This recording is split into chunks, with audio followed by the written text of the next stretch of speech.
जय हिंद जय भारत। तो दोस्तों, एक और नई वीडियो में आपका फिर से बहुत बहुत स्वागत है। आज की ये वीडियो आप सभी के लिए बेहद ही ज्यादा महत्वपूर्ण होने वाली है, क्योंकि आज की इस वीडियो में हम ऐसे मुद्दों पर चर्चा करने वाले हैं जो कि है 8th पे कमीशन से जुड़े हुए। जी हाँ दोस्तों, जिस प्रकार से 8th पे कमीशन की चर्चाएं तेज हो चुकी है, उसी के बीच यहाँ पर 8th पे कमीशन को लेकर सरकार की तरफ से एक बड़ा नोटिफिकेशन जारी किया गया है। तो वीडियो के अंत में वो जरूर दिखाऊंगी कि क्या नोटिफिकेशन जारी किया गया है। तो वीडियो में लास्ट तक बने रहिएगा, थोड़ा सा भी स्किप मत कीजिएगा, नहीं तो आप बोलेंगे कि झूठी खबर है। ये खबर झूठी नहीं है, बिल्कुल सच है। और यहाँ पर 8th पे कमीशन के लिए big breaking news, big update निकल कर आ चुकी है। जी हाँ दोस्तों, वीडियो को इसको बिल्कुल मत कीजिएगा, साथ ही साथ वीडियो को लाइक और शेयर जरूर कीजिएगा। साथ ही साथ दोस्तों, कमेंट में ये जरूर लिख के बताइएगा कि आप हमारी वीडियो कहाँ से देख रहे हैं, तो हमें बहुत अच्छा लगता है। तो जान लेते हैं खबरों का सिलसिला आखिर क्या है वो बड़ी खबर जिससे आप सभी हो सकते हैं बेहद ही ज्यादा खुश। जी हाँ दोस्तों, 8वें वेतन आयोग की सिफारिश पर राजस्थान में सीएम का ग्रीन सिग्नल। जी हाँ दोस्तों, लागू होते ही जाने कितनी होगी आपकी बेसिक सैलरी। राजस्थान के लाखों सरकारी कर्मचारियों और पेंशनर्स के लिए बड़ी अपडेट। जयपुर में सचिवालय कर्मचारी संघ की ओर से आयोजित अभिनंदन समारोह में मुख्यमंत्री भजनलाल शर्मा ने 8वें वेतन आयोग की सिफारिशें लागू करने को लेकर अपनी बात रखी है। जी हाँ दोस्तों, राजस्थान वाले सभी सरकारी कर्मचारी अब खुश हो जाइए, क्योंकि यहाँ पर सरकार ने बेहद ही बड़ा फैसला कर लिया है। तो वीडियो में लास्ट तक बने रहिएगा जरूर। जी हाँ दोस्तों, 8वां वेतन आयोग को लेकर विभिन्न राज्यों में साल 2025 से चल रहे सुगबुगाहट को राजस्थान में जल्द ही अंतिम रूप मिल सकता है। दरअसल जयपुर में सचिवालय कर्मचारी संघ की ओर से आयोजित अभिनंदन समारोह में मुख्यमंत्री भजनलाल शर्मा ने इस संबंध में खुलकर बात रख दी। सीएम ने घोषणा की कि राज्य में 8वें वेतन आयोग की सिफारिशें लागू करने और वेतन विसंगतियों को दूर करने के लिए जल्द ही एक उच्च स्तरीय समिति का गठन किया जाएगा। वेतन के हर पहलू पर कमेटी अध्यक्ष का पेश करेगी रिपोर्ट। यह समिति एक वित्तीय थिंक टैंक के रूप में काम करेगी। साथ ही केंद्र के 8वें केंद्रीय वेतन आयोग की सिफारिशों की बारीकी से अध्ययन किया जाएगा। इसके प्रमुख कार्यों में केंद्रीय सिफारिशों का विश्लेषण किया जाएगा, राजस्थान के बजट और वित्तीय ढांचे को संतुलित रखना और कर्मचारियों के लिए एक पारदर्शी व नया पे मैट्रिक्स और फिटमेंट फैक्टर तैयार करना शामिल है। ये उच्च स्तरीय कमेटी नए वेतनमान को लागू जटिलताओं पर भी अपनी बात रखेगी। यानी राजस्थान के अंदर राजस्थान वालों के लिए बेहद ही बड़ा अपडेट आने वाला है, क्योंकि यहाँ पर सीएम ने खुद ये बात कही है। 8वां वेतन आयोग डेटा कलेक्शन पोर्टल की बड़ी तारीख। बड़ी बात यह भी है कि सरकार ने 8वें वेतन आयोग से कर्मचारी की सटीक डेटा जुटाने की शुरू कर दी है।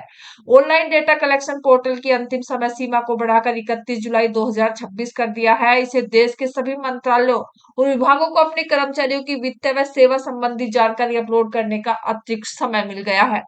बेसिक सैलरी हो सकती है 41,000 के पार। आर्थिक विशेषज्ञों के अनुसार 8वें वेतन आयोग की अंतिम सिफारिशों में कर्मचारियों को अनुमानित फिटमेंट फैक्टर 2.28 से लेकर 2.86 के बीच रहना तय हो सकता है। यदि कैबिनेट इसे मंजूरी देता है तो सरकारी कर्मचारियों का न्यूनतम मूल वेतन मिनिमम बेसिक सैलरी सीधे बढ़कर 41,000 से अधिक हो जाएगी। इसके साथ ही मकान किराया भत्ता यानी एचआरए और अन्य भत्तों में भी बड़ा उछाल आएगा। इससे इन हेडरी जबरदस्त सैलरी देखने को मिलेगी, यानी इन हेड सैलरी में जबरदस्त यहाँ पर बढ़ोतरी आप सभी को देखने को मिलेगी। अगर ऐसा भी होता है, मिलेगा एक मुश्त बम्पर एरिया। तकनीकी और कानूनी नियमों के अनुसार 8वें वेतन आयोग की ये संशोधित सिफारिशें 1 जनवरी 2026 से प्रभावी मानी जा रही हैं। हालांकि केंद्र और राज्य सरकार अंतिम रिपोर्ट आने में समीक्षा होने पर कैबिनेट की अंतिम मंजूरी समय लग सकता है, जिससे इसका पूर्ण क्रियान्वयन वर्ष 2027 के शुरुआती महीने तक होने की उम्मीद है। ऐसी स्थिति में राजस्थान के सभी कर्मचारी और पेंशन भोगियों को 1 जनवरी 2026 से लागू होने की तारीख तक महीने का पूरा बकाया एरियर एक मुश्त बम्पर राशि के रूप में मिलेगा। इसके अलावा कर्मचारी संघ ने पदोन्नति के लिए आवश्यक अनुभव में 2 वर्ष के विशेष छूट देने और नए पदों के सृजन की मंजूरी देने के ऐतिहासिक फैसलों के लिए मुख्यमंत्री का आभार भी व्यक्त किया है। साथ ही साथ यहाँ पर बात कर लेते हैं, क्या जुलाई 2026 में केंद्रीय कर्मचारियों का महंगाई भत्ता यानी डीए बढ़ेगा? 50 लाख कर्मचारी और 65 लाख पेंशन भोगियों के लिए बड़ी खबर। 8वां वेतन आयोग पर भी नवीनतम जानकारी उपलब्ध है। जी हाँ दोस्तों, करीब 50 लाख केंद्रीय कर्मचारी और 65 लाख से अधिक पेंशन भोगी अगले महंगाई भत्ते बढ़ोतरी का इंतजार कर रहे हैं। अप्रैल 2026 में केंद्र सरकार ने डीए में 2% की बढ़ोतरी की गई। अब इसे बढ़ाकर 58% से बढ़ाकर 60% कर दिया, जो कि 1 जनवरी 2026 से प्रभावी माना गया। अब सवाल है कि क्या जुलाई 2026 में एक और डीए बढ़ोतरी का ऐलान होगा और 8वें वेतन आयोग को लेकर क्या नया अपडेट है? जी हाँ दोस्तों, अप्रैल 2026 में कितना बढ़ा था डीए? वित्त मंत्रालय ने अप्रैल 2026 में महंगाई भत्ते में 2% की बढ़ोतरी यहाँ पर जाहिर की थी। पहले 58% था और अब 60% है। यह बढ़ोतरी 1 जनवरी 2026 से लागू मानी गई थी। इसका लाभ लगभग 50 लाख केंद्रीय कर्मचारी और 65 लाख से अधिक पेंशन भोगियों को मिला। रक्षा, रेलवे और अन्य केंद्रीय कर्मचारियों को भी इसका लाभ दिया गया। क्या जुलाई 2026 में फिर बढ़ सकता है डीए? जी हाँ दोस्तों, फिलहाल सरकार ने नई डीए बढ़ोतरी की आधिकारिक घोषणा भी नहीं की है। हालांकि एआईसीपीआई आईडब्ल्यू यानी all India consumer price index for industrial work के उपलब्ध आंकड़ों के आधार पर कई रिपोर्ट के अनुमान लगाए जा रहे हैं कि अगली बढ़ोतरी 3 से 4% तक की हो सकती है। यानी अगला जो डीए बढ़ेगा वो 3 या 4% बढ़ सकता है। 7वें वेतन आयोग में अब तक कितनी बार बढ़ा है डीए? 7वें वेतन आयोग के दौरान अब तक कई बार डीए बढ़ाया जा चुका है। इस अवधि में सबसे बड़ी बढ़ोतरी जुलाई 2021 में हुई, जो कि 11% की हुई। इसके बाद महंगाई के अनुसार समय समय पर डीए में संशोधन किया गया।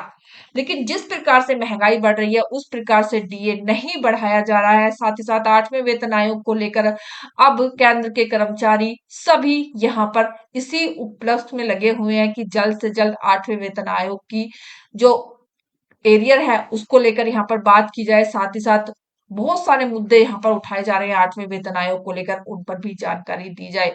लेकिन अभी सरकार की तरफ से कोई भी ऐसा नोटिफिकेशन निकल कर नहीं आया है, कोई भी ऐसी खबर निकल कर नहीं आई है जिससे ये पता चल सके कि साफ कि आपका एरियर कितना होगा, कितना आपको दिया जाएगा या कितना फिटमेंट फैक्टर तय होगा। 8वां वेतन आयोग कब लागू हो सकता है? पिछले वेतन आयोग के अनुभव को देखते हुए आयोग पहले अपनी सिफारिशें देता है, इसके बाद केंद्र सरकार समीक्षा करती है, फिर कैबिनेट मंजूरी देता है, इसके बाद लागू होने की प्रक्रिया शुरू होती है। ऐसे में यदि सिफारिशें 2027 में आती हैं तो वास्तविक लागू होने में कुछ समय लग सकता है। हालांकि सरकार की आधिकारिक घोषणा के बिना अभी कुछ भी होना संभव नहीं है। अगर डीए 4% बढ़ता है तो किसे होगा फायदा? यदि सरकार 3 से 4% तक डीए बढ़ाती है तो केंद्रीय कर्मचारी, केंद्रीय पेंशनर्स, रक्षाकर्मी, पेंशन, रेलवे कर्मी बेसिक वेतन जितना अधिक होगा, डीए बढ़ने में उतनी ही राशि भी दी जाएगी। यानी इन सभी को यहाँ पर बम्पर फायदा होगा इन सभी चीजों का। जी हाँ दोस्तों, अगर डीए बढ़ता है तो सभी के लिए अच्छा होगा, अगर नहीं बढ़ता है तो भी ठीक ठाक ही है, सभी अपना गुजारा कर रहे हैं। लेकिन सरकार से इतना तो बनता ही है कि वो डीए को समय समय पर बढ़ाती रहे। तो मिलते हैं नेक्स्ट वीडियो में। तो जल्दी से कमेंट कीजिए, वीडियो को लाइक कीजिए, शेयर कीजिए, चैनल को कर लीजिए सब्सक्राइब। जय हिंद, जय भारत।